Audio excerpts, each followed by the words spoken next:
thing is cooperation, is sharing, is trust. These lovely kumbaya words, these communist words.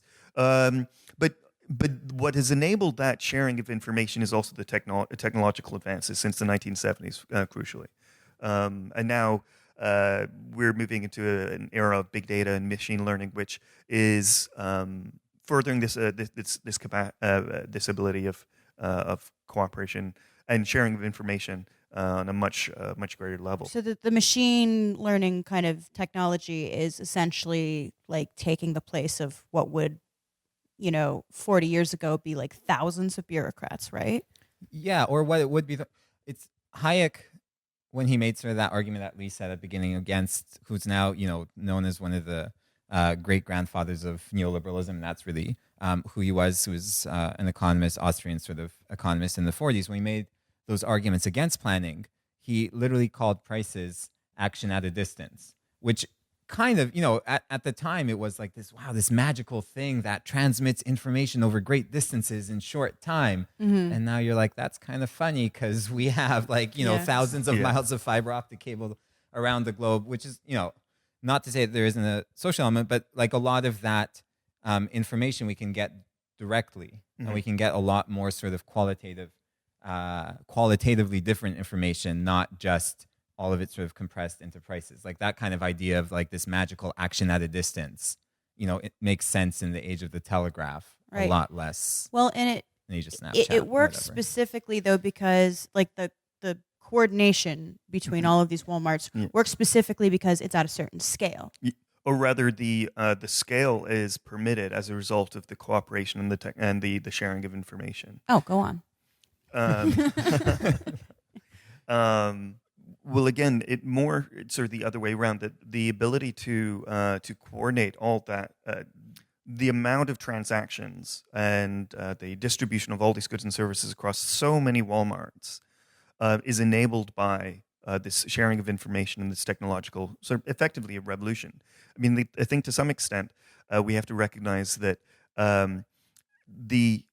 you can go back to Marx talking about how there needed to be a certain level of what he called, development of the forces of production. Basically, he means technology and a few other things. But there needed to be a certain level of economic development before you could achieve socialism. Mm-hmm. And I think we basically have to recognize that the ability for us to replace inegalitarian, irrational markets with democratic planning has been made more feasible by some of the technological changes that have happened since the 1970s. That's not entirely it, but that is. Yeah. Well, we can't, and that's the thing. That's the first half, and then the other half is of course us. Is like is society and the social part of that. I mean, another thing that goes back to Marx is he literally said something like, capitalism teaches us in a way social cooperation, like the fact that you have. That you start getting industrial production, you get these big factories, it doesn't teach us in the sense that it shows us that we need sort of that society is a collective project, that it's all of us working together to kind of reproduce society. And it's easier to forget about that when you're sort of, tilling your own plot of land and then going to, to the market once every 2 weeks and giving stuff to the Lord. It's a lot easier when you're like, although it's horrific in a way too, right? But when you're like one out of 2,000 people working at power looms and for 16 hours, you're like, holy shit, we all like rely on each other and production is this really social thing.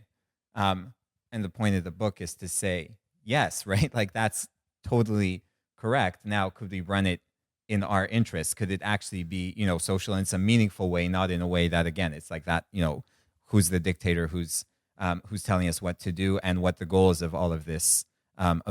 And I think that's the sort of counterpoint to the not counterpoint. That's the super important sort of, fulfillment of that point about technology. Too. Absolutely.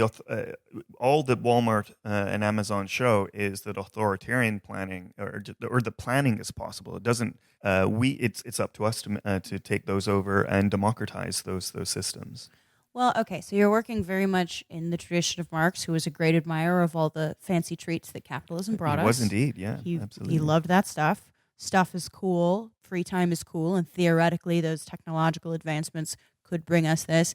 But the obvious right-wing rebuttal to this that I'm sure you've already heard 1,000 times is that, well, actually, this kind of super efficiency is only possible due to the exploitation, due to this kind of subjugation of workers.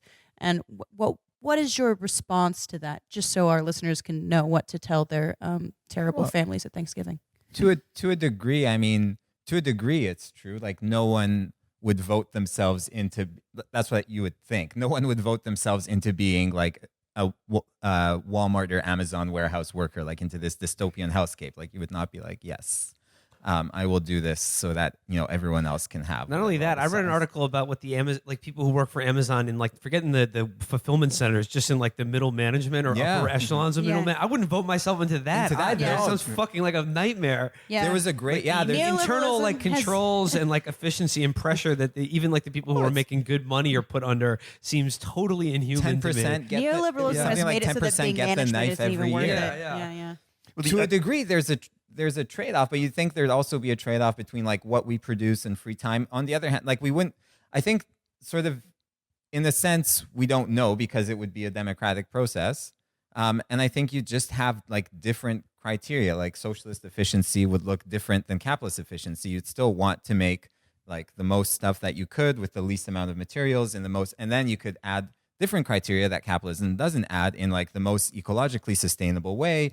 And in a way that like, do we want to add more leisure time or add more whatever? So like in this part of the planning or like giant social algorithm, like if we're democratically controlled, some of the inputs would be, for instance, the ecological damage done by the production of a given good or service, and also the free time that it enables the people creating it, or like leisure time or things like that could go into the planning of these things. Yeah, leisure time, the type of work, what work looks like could go into that. So, I mean, we can choose to, as a group of workers, we could choose to make more widgets, or decide, well, actually, we think we've got enough widgets at the moment, but this efficiency, the technological changes have allowed us to reduce the amount of time it takes to make the same number of widgets. So we could have a shorter work week, or we could produce more widgets. Which would we like? And it's up to us. Whereas the capitalist, the only option for him or her is maximization of profit. These other options are off the table. That's not to say we wouldn't want to produce more widgets. Sometimes we might want to produce more widgets. But I would even go so far as to say that there are already existing examples of non-market transactions, non-market production and distribution in the world. The United States doesn't have a public healthcare system, but most other Western countries do have some level of public healthcare provision. The UK, their National Health Service.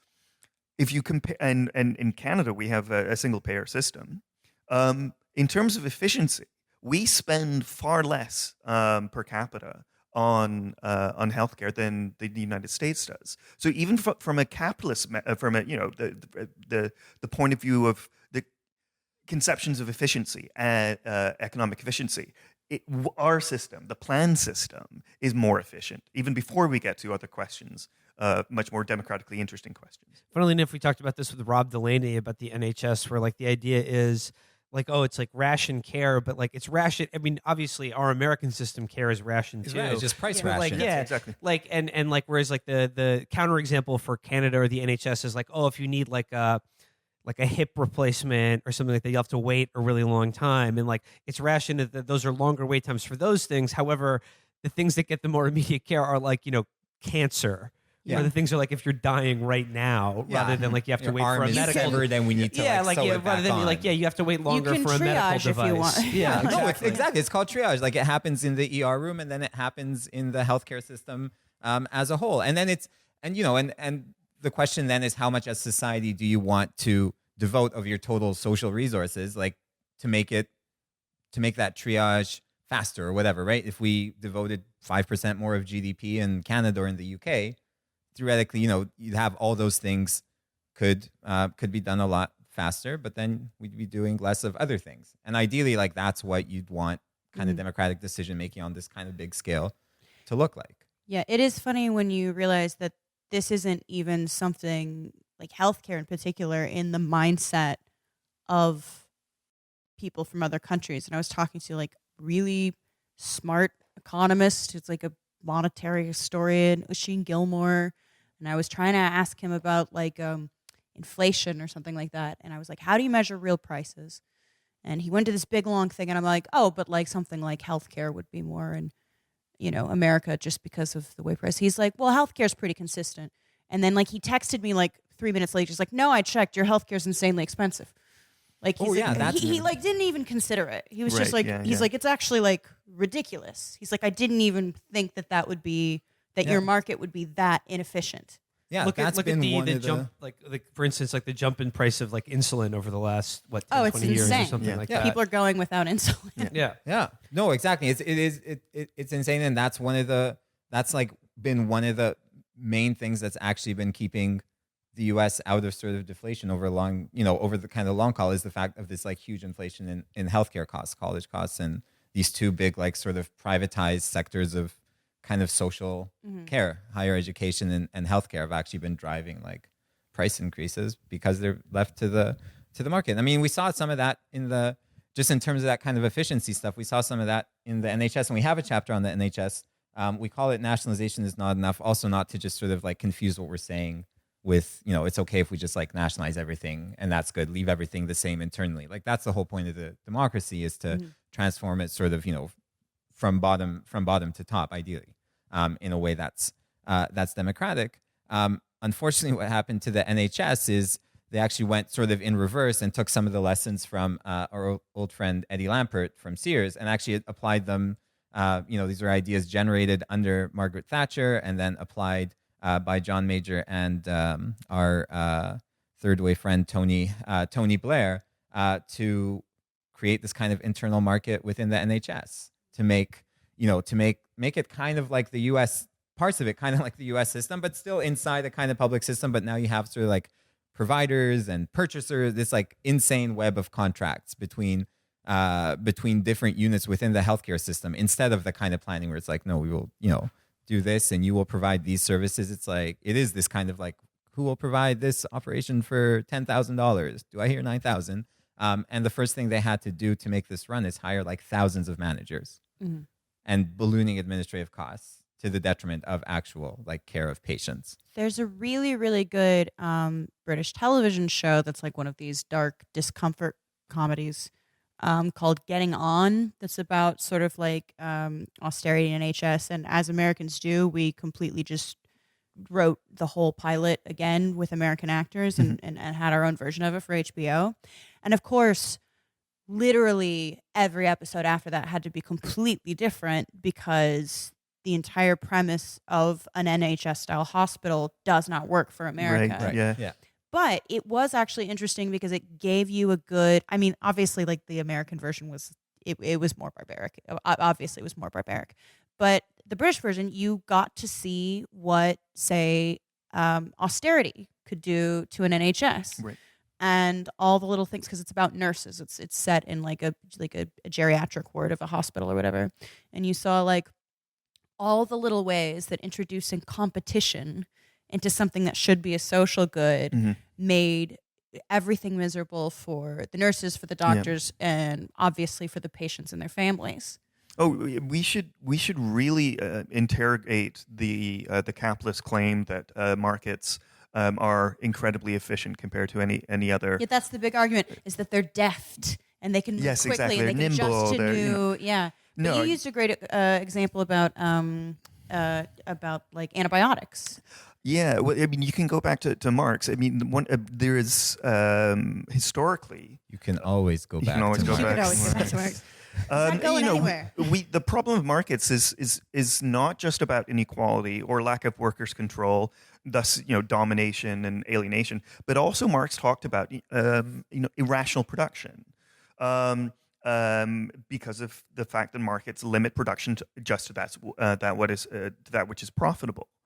But the thing is that there's while there's, as we were talking before, the underwear is certainly both useful and profitable, and that's a happy coincidence. But they will there's a whole range of useful items or beneficial items that if they're not profitable, they won't be produced. And today, probably the most obvious example of that would be, new classes of antibiotic in the face of growing antimicrobial resistance. We are a couple of decades away from effectively a sort of Victorian era of medicine, because of the scale of microbial antimicrobial resistance.